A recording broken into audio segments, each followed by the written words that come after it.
যা দেখলাম আমার তো চক্ষু ছানা বড়া।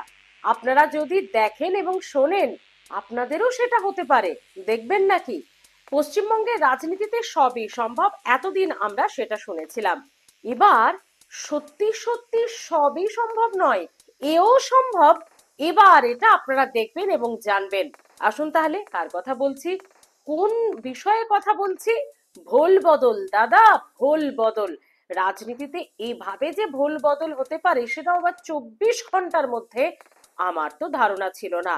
কয়েকদিন যেত, তারপর ভোলটা বদল হতো, কিন্তু 24 ঘন্টা 48 ঘন্টার মধ্যেই এরকম অবস্থা। কে ছিলেন না সেখানে?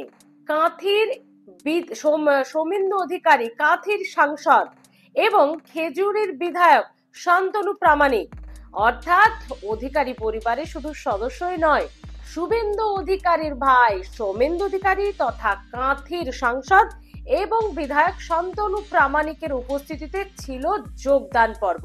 তা বেশ ভালো, ঢাক ঢোল পিটিয়ে তা বড় ব্যক্তি সাংসদ বিধায়কদের উপস্থিতিতে যখন যোগদান হচ্ছে, তখন তেমনি ছোটখাটো গ্রাসরুট লেভেলের কোনো পার্টির দল বদলে যোগদান নয় নিশ্চয়ই। হ্যাঁ, তিনি বেশ বড় মাপেরই কেউ। তো সেই তার যোগদান পর্ব হলো তৃণমূল ছেড়ে বিজেপিতে। বেশ ভালো কথা। এবং শুধু তিনি গেলেন না, মানে তৃণমূল ছেড়ে যে বিজেপিতে যিনি গেলেন, যার জন্য বিধায়ক সাংসদ উপস্থিত হয়ে গেলেন, তো শুধু তিনি গেলেন না, সেই নেতার সঙ্গেই কার্যত গেল 30টি পরিবার। তার মানে ভাবুন তিনি কত বড় মাপের নেতা। তিনি গেলেন, তার সঙ্গে 30টি পরিবার গেল, এতগুলো সদস্য কর্মী গেল সঙ্গে, সাংসদ এবং বিধায়কের উপস্থিতিতে হলো তাদের যোগদান পর্ব। ভাবছেন তো এ তো পশ্চিমবঙ্গের চেনা ছবি। দাঁড়ান, এখান পর্যন্ত তো সব ঠিকই ছিল। তারপর বিজেপিতে যোগদান করেই তৃণমূলকে একবারে চাঁচা ছোলা ভাষায় তিনি যাকে বলে একেবারে ছুলে দিলেন। যাকে বলে তিনি একদম এক হাতে নিয়ে কটাক্ষ করতে শেষ করলেন না।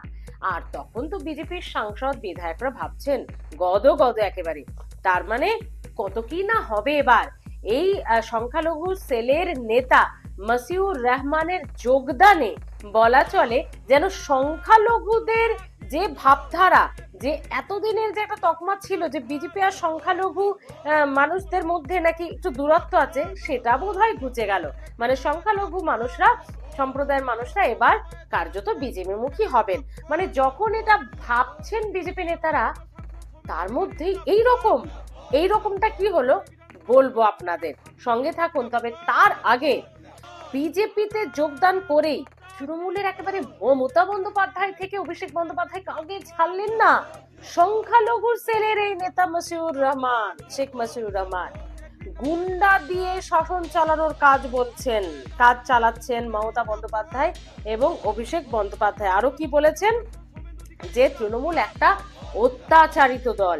মানে বাপরে বাপ, দল ছেড়ে একেবারে বোমা ফাটিয়ে দিলেন তো দেখছি। শুনুন না মশিউর রহমান কি বলছেন, তারপর এমনিটা আবার কি হলো অবশ্যই বলবো। দীর্ঘদিন আমি রাজনীতি করে আমি বহুত অত্যাচারিত হচ্ছি এবং আমাকে ওই অত্যাচারী পার্টি আমাকে নিজে আছে।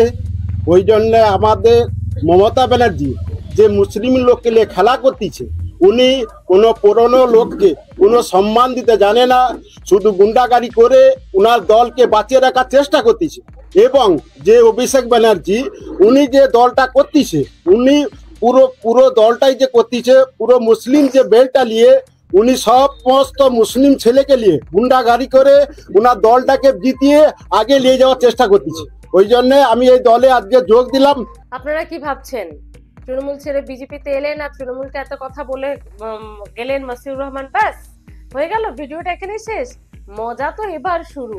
এতক্ষণ তো চেনা ছন্দ, চেনা পরিবেশ, চেনা বিষয় দেখছিলেন। হলো কি, এই ভোল বদল মানে পার্টির বদলের, দল বদলের 24 থেকে 48 ঘন্টার মধ্যেই আরেকবার ভোল বদল। সেখানে মশিউর রহমান আবার বিজেপি ছেড়ে চলে গেলেন তৃণমূলে। মানে এটা কি আবার? হ্যাঁ, তিনি চলে গেলেন তৃণমূলে এবং সেখানে গিয়ে বললেন না না নিজের ইচ্ছে যায়নি, নিজের ইচ্ছা যায়নি। এসআইআর নিয়ে ভয় দেখিয়েছিল বিজেপি নেতারা, স্থানীয় বিজেপি নেতারা এসআইআর নিয়ে ভয় দেখিয়েছিল, বলেছিল আমাদের পার্টিতে যোগদান না করলে বাংলাদেশ পাঠিয়ে দেওয়া হবে। সেই ভয়েই গেছি, কিন্তু 48 ঘন্টার মধ্যে আমাদের চোখ খুলে গেছে এবং আমরা আবার ঘরে ফেরত এসেছি। ভাবুন একবার, সাংসদ, বিধায়ক, মন্ডল সভাপতি, দলের এত কর্মী সমর্থকদের সামনে তৃণমূল ছেড়ে বিজেপিতে যোগদান মাসিউর রহমান সংখ্যালঘু নেতার। এবার তিনি 48 ঘন্টার মধ্যে আবার তৃণমূলে ফেরত গেলেন। শুধু গেলেন না, বলে গেলেন এত কথা। শুনুন কি বলছেন তিনি আবার তৃণমূলে ফেরত গিয়ে। দল ছেড়েছিলাম এই কারণে, আমাকে কিছু বিজেপির যে কর্মীরা ওরা আমাকে ভয় দেখিয়েছিল যে তোমাকে বাংলাদেশ করে দেওয়া হবে, এসআইআর এর ভয় দেখিয়েছিল। আর দেখে নিয়ে আমাকে জোর করে ওদের দলে আমাকে যোগ করা হবে। ঘরের ছেলে ঘরে ফিরে এসেছি। ওটা বুঝতে পেরে আমি আমার ঘরের ছেলে ঘরে ফিরে এসেছি। আমার সঙ্গে 40টা পরিবার যোগ করলো। ওগুলো ওগুলো কেউ করতে পারে, ওগুলো শেখানো হয়েছিল, কেউ করতে পারে। আমার নাম শেখ মুসু, বাড়ি ভোলাবাদ। বুঝুন কাণ্ড, 48 ঘন্টার মধ্যে এই ভুল বদল। একবার তৃণমূল ছেড়ে বিজেপি দিলেন। তৃণমূল খারাপ খারাপ অত্যাচারিত দল, গুন্ডামি করে দল চালায়, শাসন করে। তৃণমূল ছেড়ে এসে বিজেপিতে বসতে না বসতে আবার তৃণমূলে ফেরত গিয়ে বললেন আমাদেরকে এসআইআর এর ভয় দেখিয়ে নিয়ে যাওয়া হয়েছিল। না, বিজেপি নেতারা, স্থানীয় বিজেপি নেতারা বলছেন শরীরটা গেছে, মনটা কি বলছে দেখুন তো। আর আমাদের কাছে না কয়েকদিন আগে তারা বিজেপিতে যোগদানের চিঠি দিয়েছিল, আবেদনপত্র, তবেই আমরা আমাদের দলে ওনাদেরকে নিয়েছি। তেমন কোনো বিষয় নয়, বিজেপির কিচ্ছু ক্ষতি হবে না বলছেন বিজেপির নেতারা। এবং তৃণমূল নেতারা, তারা স্থানীয় তৃণমূল নেতারা তারা বলছেন ভুল বুঝতে পেরেছে খুব তাড়াতাড়ি, 48 ঘন্টার মধ্যেই ভুল ভেঙে গেছে, ঘরের ছেলে ঘরে ফিরে এসছে। এবার এই হলো বিষয় যে তৃণমূল নেতৃত্ব এবং বিজেপি নেতৃত্ব স্থানীয় তারা এভাবে ব্যাখ্যা করছেন। শুনুন। আজকে আপনারা জানেন যে কিছুদিন আগে, মানে 24 ঘন্টা আগে, আমাদের তৃণমূল কংগ্রেসের কর্মী ছিল মুসু ভাই, তাকে ভুল বুঝিয়ে এসআইয়ের নামে তাকে বাংলাদেশ পাঠিয়ে দেবে বিজেপি, এরকম ভুল বুঝিয়ে তাকে বিজেপিতে জয়েন করে নিয়েছিল। সে তার নিজের ভুল বুঝতে পারে, আজকে সে তৃণমূল কংগ্রেসের পতাকা ধরলো তার ভুলটা বুঝতে পেরে। সেই জন্য আজকে ওকে বলা হয়েছিল যে বিজেপির নেতারা তাকে বলছিল যে সব মুসলিমদেরকে বাংলাদেশে পাঠিয়ে দেওয়া হবে এসআইআর নামে। আমরা শুভেন্দু অধিকারী দেখেছেন যে কিভাবে ভয় দেখাচ্ছে, সেইটা ওদেরকে বারবার বুঝিয়েছে। সে তো ততটা বুঝতে পারে না, ও এমনিতেই একটু আছে, তো সেই জায়গাতে সরল প্রকৃতির মানুষ, তো সেটা ভুল বুঝে ও চলে গেছিল। আজকে তার নিজের ভুল বুঝতে পেরে আবার ঘরের ছেলে ঘরে ফিরে এসছে। না, এর সঙ্গে আমাদের সিপিএম এর প্রায় 40টা পরিবার জয়েন করলো। ভাবুন একবার, পশ্চিমবঙ্গের রাজনীতিতে তো সবই সম্ভব, তাহলে এই 24 থেকে 48 ঘন্টার মধ্যে এইরকম হয়ে আবার এইরকম, এটা কিভাবে সম্ভব বলুন তো। আর ভোটের রাজনীতি করতে গিয়ে কোথাও কি একটা এসআইআর নিয়ে ভয় দেখানো বা এসআইআর একটা ডিসঅ্যাডভান্টেজ, বা যারা ভালো বোঝেন না বা সেটাকে একটা অন্যরকম বুঝিয়ে ফায়দা নেওয়া হচ্ছে, কোন পক্ষ করছে বলবো না। আপনাদের কাছে এটুকুই জানার যে পশ্চিমবঙ্গের রাজনীতিতে এই ধরনের ঘটনা কেন ঘটে, আমরা আর কবে সমৃদ্ধ রাজনীতি পাবো জানাতে ভুলবেন না।